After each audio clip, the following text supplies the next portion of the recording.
નમસ્કાર દર્શક મિત્રો, હું સોનલ ત્રિવેદી. સંપૂર્ણ ન્યૂઝમાં આપનું સ્વાગત છે. જોઈએ આજના મુખ્ય સમાચાર. વેપારી મથક ડીસામાં ટોઈંગની કામગીરીએ સર્જ્યો વિવાદ. ગાયત્રી મંદિર નજીક ટોઈંગના મામલે થયો હંગામો, તો બીજી બાજુ ટોઈંગમાં અવરોધ ઉભો કરવા બદલ વેપારી સામે નોંધાઈ ફરિયાદ. પાલનપુરમાં ગણેશપુરાના સેમોદ્રા માર્ગની ગંદકી મામલે લોકો આંદોલનના મૂડમાં. સ્થાનિક નગરસેવકોના ઇશારે જાહેર માર્ગ ઉપર ગટરનું પાણી છોડાતા લોકોમાં ભભૂક્યો રોષ. ડીસામાં પોલ વીજ થાંભલો તૂટી પડતા સર્જાયો શોર્ટ સર્કિટ. કોન્ટ્રાક્ટરની લાપરવાહીથી સર્જાયેલ દુર્ઘટનામાં મજૂરને લાગ્યો વીજ કરંટ. પાલનપુર જિલ્લા પંચાયત કચેરીના મલાઈદાર ટેબલો નિવૃત્ત કર્મીઓને હવાલે. અધિકારીઓની રહેમનજર હેઠળ બાંધકામ શાખામાં ફરજ બજાવે છે નિવૃત્ત કર્મી. સંપૂર્ણ ન્યૂઝ આપણી આંગળીના ટેરવે. ઇન્ટરનેટ ઉપર સંપૂર્ણ ન્યૂઝ જોવા લોગિન કરો www.youtube.com/સંપૂર્ણ ન્યૂઝ. જોઈએ સમાચારો વિગતવાર. ડીસામાં શરૂ કરાયેલ ટોઈંગની કામગીરી લોકોમાં વિવાદ સર્જી રહી છે. ટોઈંગના નામે શહેરમાં લોકોને હેરાન કરવામાં આવતા હોવાની વ્યાપક ફરિયાદો ઉઠી રહી છે. જે વચ્ચે ગતરોજ ગાયત્રી મંદિર વાહન ટોઈંગ કરવાના મામલે ટોઈંગ કર્મીઓ અને વેપારીઓ વચ્ચે ઘર્ષણ થયું હતું, જેને લઈને ભારે હોબાળો મચી જવા પામ્યો હતો. તો બીજી બાજુ પોલીસે સરકારી કામમાં અવરોધ ઉભો કરવા બદલ વેપારી સામે ફોજદારી કાર્યવાહી હાથ ધરતા લોકોમાં રોષ ભભૂકી ઉઠ્યો છે. આ બનાવની વિગત કંઈક એવી છે કે ડીસાના ગાયત્રી મંદિર નજીક આવેલ ભવાની મેડિકલ આગળ ઉભેલ એક બાઇકને ટોઈંગના નામે જપ્ત કરવામાં આવતા વાહન માલિક રાકેશ પટેલ અને ટોઈંગ કર્મીઓ વચ્ચે ઘર્ષણ થયું હતું, જેને લઈને લોકોની ભીડ એકઠી થઈ જવા પામી હતી. જ્યારે આ હોબાળાના પગલે પોલીસ ટીમ દોડી આવી મામલો માંડ થાળે પાડ્યો હતો. તો બીજી બાજુ આ મામલે પીએસઆઈ એસપી ચૌધરીએ ટોઈંગની કામગીરીમાં રૂકાવટ કરવા બદલ બાઇકના માલિક રાકેશ પટેલ વિરુદ્ધ ગુનો નોંધતા લોકોમાં પોલીસ પ્રત્યે રોષ ઉઠવા પામ્યો હતો. 2013ના રોજ જિલ્લા પોલીસ સ્ટેશનના સિટી ટ્રાફિકના પોસદી શ્રી એસડી ચૌધરી સાહેબ તથા પોલીસના માણસો તથા ટોઈંગના કામગીરી કરતા માણસો ભવાની મેડિકલ સ્ટોર આગળ રોડ ઉપર મોટરસાયકલ તથા બીજા વાહનોને લોક કરવા તથા ટોઈંગનું કામ કરતા હતા. દરમિયાન ભવાની મેડિકલ સ્ટોરના માલિક રાકેશભાઈ પટેલ તથા બીજા 3 માણસોએ મોટરસાયકલ ટોઈંગ કરતા હતા તે ન લઈ જવા દઈ સરકારી કામમાં રૂકાવટ કરેલી અને જેના કારણે ઝપાઝપી થયેલી. તેનાથી પીએસઆઈ શ્રી એસડી ચૌધરી સાહેબે અમારી રૂબરૂ ફરિયાદ આપતો સિટી ઉત્તર પોલીસ સ્ટેશન ફર્સ્ટ ગુનો નંબર 72/13 આઈપીસી 353, 186, 323, 504, 114 મુજબનો ગુનો દાખલ કરી આગળની તપાસ અમે જાતે સંભાળી લીધેલી છે.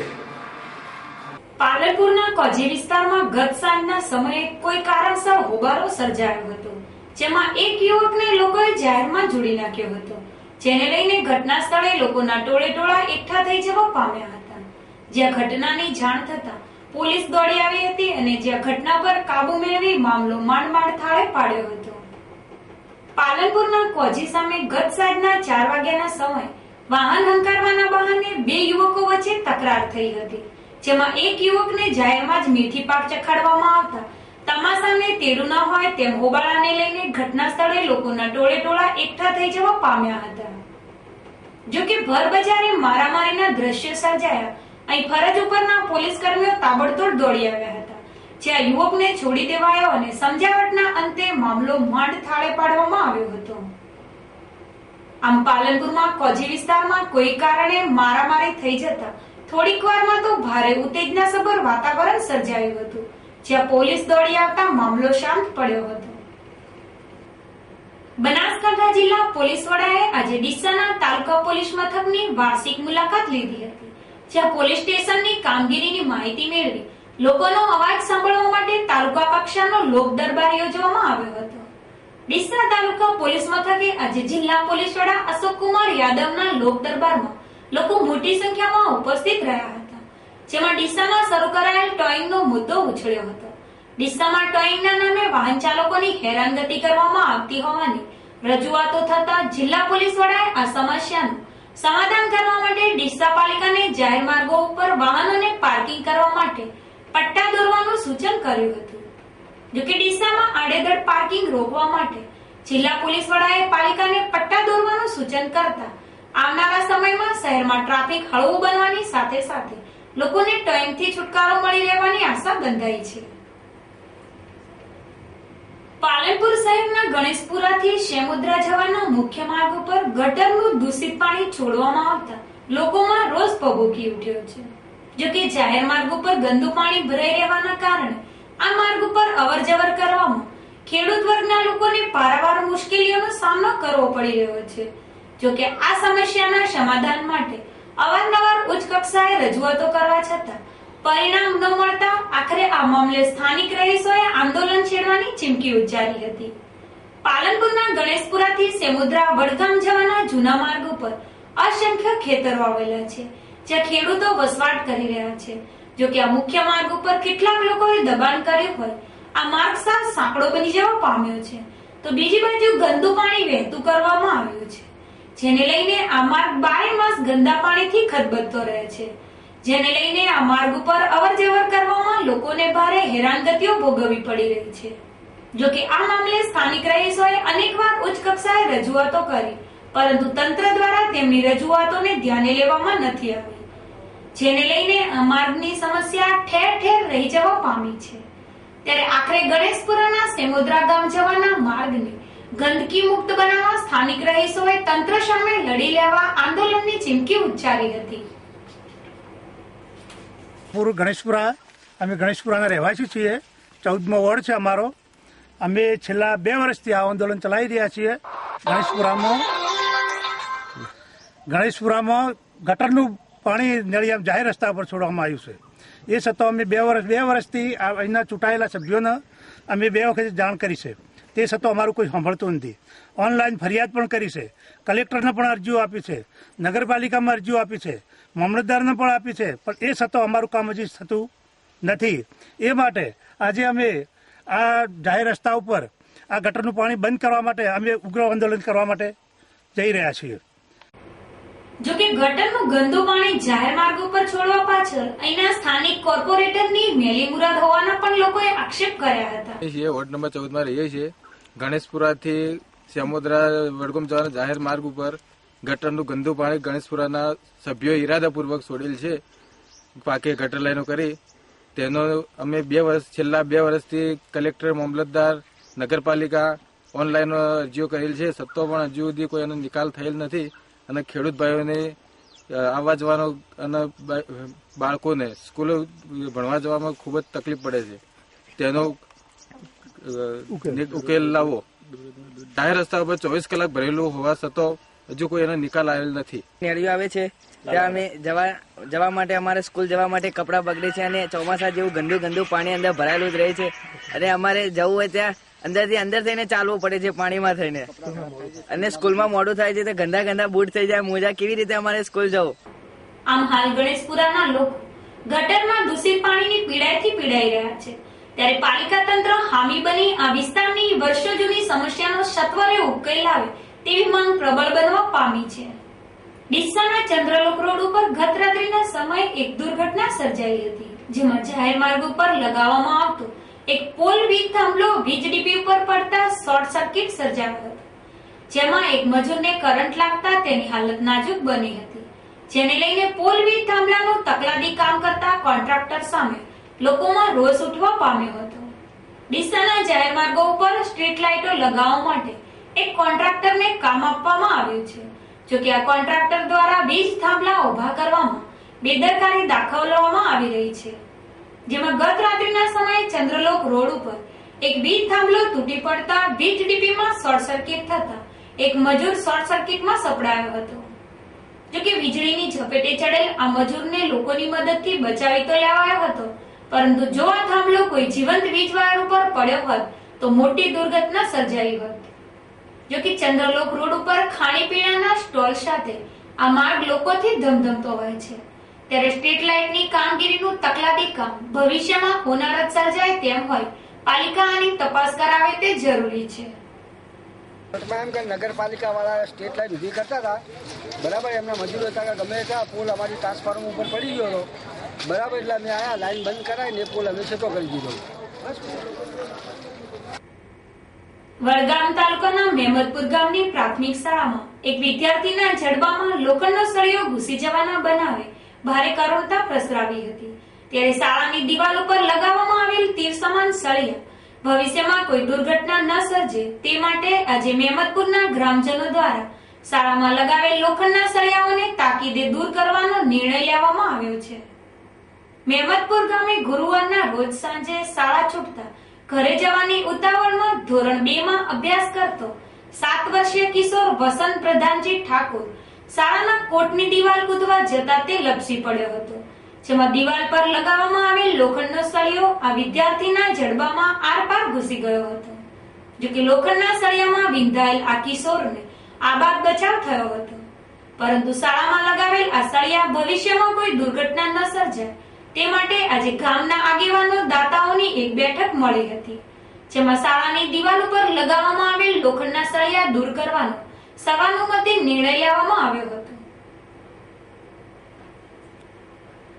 ડીસા તાલુકાના માલગઢ ગામે આજે ડીસા તાલુકા અને શહેર ભાજપની સંયુક્ત ટિફિન બેઠક મળી હતી, જેમાં ભાજપની આગેવાનો અને કાર્યકરો મોટી સંખ્યામાં ઉપસ્થિત રહ્યા હતા. માલગઢ ગામે આજે જિલ્લા ભાજપ પ્રમુખ કેસાજી ચૌહાણના અધ્યક્ષસ્થાને ડીસા તાલુકા અને શહેર ભાજપની ટિફિન બેઠક મળી હતી. ભાજપના આગેવાનો અને કાર્યકરોમાં આત્મીયતા વધે તે માટે ભારતીય જનતા પાર્ટી દ્વારા ટિફિન બેઠકનો દોર શરૂ કરવામાં આવ્યો છે, જેમાં શહેર તાલુકા વાઇઝ ટિફિન બેઠકો યોજવામાં આવી રહી છે. જોકે આજે માલગઢ ગામે યોજવામાં આવેલ ભાજપની ટિફિન બેઠકમાં ડીસા વોર્ડ નંબર 12 ના કેટલાક કોંગ્રેસી કાર્યકરો ભાજપમાં જોડાઈ ભગવો ધારણ કર્યો હતો. જોકે આજની આ બેઠકમાં ગુજરાતના મુખ્યમંત્રીને લોકસભાની ચૂંટણીમાં સીએમ માંથી પીએમ બનાવવાનો નિર્ધાર કરવામાં આવ્યો હતો. મુખ્યમંત્રી શ્રી નરેન્દ્રભાઈ મોદી સાહેબનો વિકાસ જોતા મને આ ગુજરાતના માન્ય મુખ્યમંત્રી સાહેબનો વિકાસ બાબતે વિશ્વાસ લાગતા અમે કોંગ્રેસને અમારા કાર્યકરો સાથે કોંગ્રેસને ત્યાજી અને આજે વિધિસર ભારતીય જનતા પાર્ટીમાં જોડાયા છીએ અને ભારતીય જનતા પક્ષને મજબૂત કરશું, ગુજરાતને મજબૂત કરશું અને દિલ્હીમાં માનનીય નરેન્દ્રભાઈ મોદી સાહેબ વડાપ્રધાન બને તેવી મહેનત કરશું. અસ્તુ. ભારત માતા કી જય.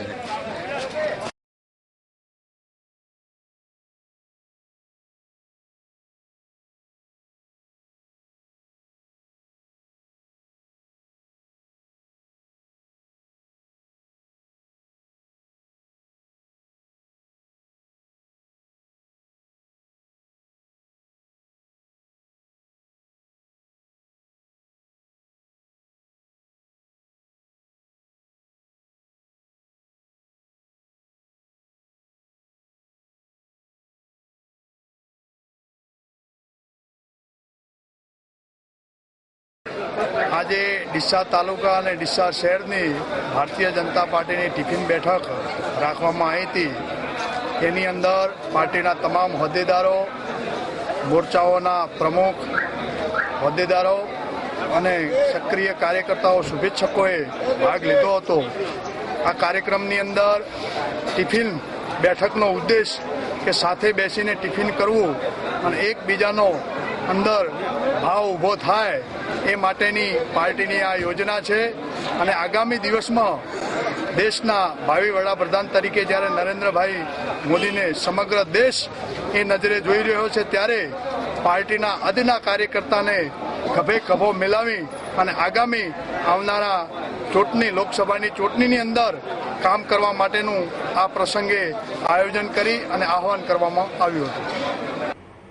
હાલની કાળઝાળ મોંઘવારીમાં કોઈ ઘરના ગોપીચંદ ઘસીને સેવા કરે તે વાત માનવામાં આવે ખરી? હા, આવી જ સેવા એક નિવૃત્ત કર્મચારી બનાસકાંઠા જિલ્લા પંચાયતના એક મલાઈદાર ટેબલ ઉપર કરી રહ્યો છે. જોકે સરકારી નોકરીમાં નિવૃત્ત થયાને 4 વર્ષ વીતી ગયા હોવા છતાં સરકારી અધિકારીઓની રહેમ દ્રષ્ટિ હેઠળ નિવૃત્ત કર્મી છેલ્લા 2 વર્ષથી અડીંગો જમાવી બેઠા હોવાનું ચર્ચાસ્પદ બનવા પામ્યું હતું. ત્યારે આ ઘટનાની તપાસ કરતા અમારી ટીમને જાણવા મળ્યું છે પાલનપુર ખાતે આવેલી જિલ્લા પંચાયત કચેરીના બાંધકામ શાખામાં એક ટેબલ ઉપર છેલ્લા 2 વર્ષથી એક નિવૃત્ત કર્મી દરરોજ રાબેતા મુજબ ફરજ ઉપર આવે છે અને સરકારી રેકર્ડમાં કામગીરી કરે છે. જો કે સરકારી કામમાં દખલગીરી કરવી એ ફોજદારી ગુનો મનાય છે, પરંતુ અહીંયા તો અધિકારીઓની રહેમ દ્રષ્ટિથી બધું બમે બમ ચાલતું હોય તેવું જોવા મળે છે. ત્યારે અમારી ટીમે બાંધકામ શાખામાં 2 નંબરની ફરજ બજાવતા નિવૃત્તિ કર્મીને તેમની ફરજ અંગે પૂછપરછ કરતા તેને પ્રથમ તો કેમેરા સામે કંઈ કહેવાની આનાકાની કરી હતી. બાદમાં તે કચેરીને મદદરૂપ બનવા આવતો હોવાનું જણાવી પોતાનો બચાવ કર્યો હતો. પાછળનો સમય જે પાછળનો પૂરો થઈ ગયો છતાં પણ આપ ચાલુ છો છો? પછી મારે બીજી દરખાસ્ત ચાલુ છે. મારે દરખાસ્ત ચાલુ છે, આપણને મળ્યો જ નથી ને ઓર્ડર મળ્યો નથી, છતાં રોજ આવો જ છો નિયત? આજે અમુક ટાઈમ આવી રહ્યો. કઈ રીતે આવો સાહેબ? હે સાહેબ, કઈ રીતે આવો સાહેબ? કઈ રીતે કામ કરો સાહેબ? મદદમાં મારે તો જે ભાઈ ચાર્જમાં છે મદદમાં કામ કરું. કોની મદદમાં કરો? મકવાણાભાઈ. જોકે જિલ્લા પંચાયતની બાંધકામ શાખામાં નિવૃત્ત કર્મીની ફરજનો ભાંડો ફૂટતા આ કચેરીના એક કર્મચારીએ પણ સંપૂર્ણ ન્યૂઝમાં કેમેરા સામે નિવૃત્ત કર્મીની કામગીરીનો બચાવ કરતા જણાવ્યું હતું કે તેઓની ફાઇલ સરકારમાં ચાલતી હોય તેમની મદદ લેવામાં આવી રહી છે. ઠાકોર સાહેબને સરકારશ્રીના નિયમ મુજબ કરાર આધારિત રીતે સમય નિમણૂક આપેલી હતી અને કરારનો સમય પૂરો થતા આમાંથી છૂટા કરેલા છે અને એના પછી એમની દરખાસ્ત સરકારમાં મોકલી છે પણ મંજૂરી આવી નથી. હાલ કામ કરતા જ હોય છે? હાલ એટલે ટેબલ ઉપર આજુબાજુ કામ કરે છે. ના, એમને સ્પેશિયલ ટેબલ ફાળવેલું છે, એ ટેબલ ઉપર દરરોજ જોવા મળે છે. હાલ અમે આવ્યા ત્યારે પણ ટેબલ ઉપર જ બેઠા હતા. એવું નથી, ટેબલ ઉપર એટલે પેલા ભાઈ મકવાણા છે મેન તો એમના એડીએમ અમૃત બઢતી આપીને મૂકેલા છે. મકવાણા ભાઈને મદદગારી કરે છે. એટલે ઘણી વખત એમાં દિવસ દરમિયાન દરરોજ જોવા મળે છે. ઓફિસમાં આવતા હોય એટલે પછી મળે ને જોવા. એ શું કાર્યવાહી કરશો તમે? આ ખોટું છે ને જાતનું? સરકારમાં મોકલીએ, મંજૂરી આવશે. હાલ એમની કામગીરી તો કાયદા વિરુદ્ધ છે ને? કાયદા વિરુદ્ધ નહીં, કરાર આધારિત નિમણૂક જે તે હા તો એ પણ તો પતી ગઈ ને, આનું મુદત પૂરી થઈ ગઈ છે. મંજૂરી સરકારમાં અમે મોગી છે, મંજૂરી ના આવે ત્યાં સુધી કામ કરી શકે? હાલ તો કશું કોઈ કોમ એમને. હાલ અમે આવ્યા ત્યારે શૂટિંગ છે અમારી પાસે કે ભાઈ એક કામ કરતા હતા ટેબલ ઉપર. હશે, કોમ કરતા હતા, મદદગારી કરતા હશે. કહેવાનો મતલબ કે સરકારમાં દરખાસ્ત કરી છે અને સરકારની મંજૂરી આવે એટલે અમે આગળની કાર્ય કરશું. સરકારમાં ના પાડશે તો અમને પાછા મોકલે. એમને કોઈ હાલ તો એમને દરખાસ્ત ચાલુ છે, એમને કોઈ ઓર્ડર મળ્યો નથી. હાલ ઓર્ડર મળ્યો નથી છતાંય આવે છે. શું કેવું? કોઈ પણ જાતનું વેતન કે કોઈ પણ જાતનો પગાર અમે ચૂકવતા નથી અને ઓફિશિયલી રીતે એ છૂટા જ છે. આમ જિલ્લા પંચાયતની બાંધકામ શાખાના મલાઈદાર ટેબલ એક નિવૃત્ત કર્મચારીને ફાળવી આ શાખાના અધિકારીઓએ વાતે ક્યાં કામ કરે છે તે વિષય હાલ ચર્ચાસ્પદ બનવા પામ્યો છે. ત્યારે જિલ્લાના નિષ્ઠાવાન ડીડીઓ આ બનાવ અંગે અંગત રસ લઈ સત્ય બહાર લાવે તે જરૂરી છે. ફરી એક નજર આજના મુખ્ય સમાચાર ઉપર. વેપારી મથક ડીસામાં ટોઈંગની કામગીરીએ સર્જ્યો વિવાદ. ગાયત્રી મંદિર નજીક ટોઈંગના મામલે થયો હંગામો તો બીજી બાજુ ટોઈંગમાં અવરોધ ઉભો કરવા બદલ વેપારી સામે નોંધાઈ ફરિયાદ. પાલનપુરમાં ગણેશપુરાના સેમોદ્રા માર્ગની ગંદકી મામલે લોકો આંદોલનના મૂડમાં. સ્થાનિક નગરસેવકોના ઇશારે જાહેર માર્ગ ઉપર ગટરનું પાણી છોડાતા લોકોમાં ભભૂક્યો રોષ. ડીસામાં પોલ વીજ થાંભલો તૂટી પડતા સર્જાયો શોર્ટ સર્કિટ. કોન્ટ્રાક્ટરની લાપરવાહીથી સર્જાયેલ દુર્ઘટનામાં મજૂરને લાગ્યો વીજ કરંટ. પાલનપુર જિલ્લા પંચાયત કચેરીના મલાઈદાર ટેબલો નિવૃત્ત કર્મીઓને હવાલે. અધિકારીઓની રહેમ નજર હેઠળ બાંધકામ શાખામાં ફરજ બજાવે છે નિવૃત્ત કર્મી. આ હતા અત્યાર સુધીના સમાચાર. વધુ સમાચાર સાથે ફરી મળીશું. નમસ્કાર.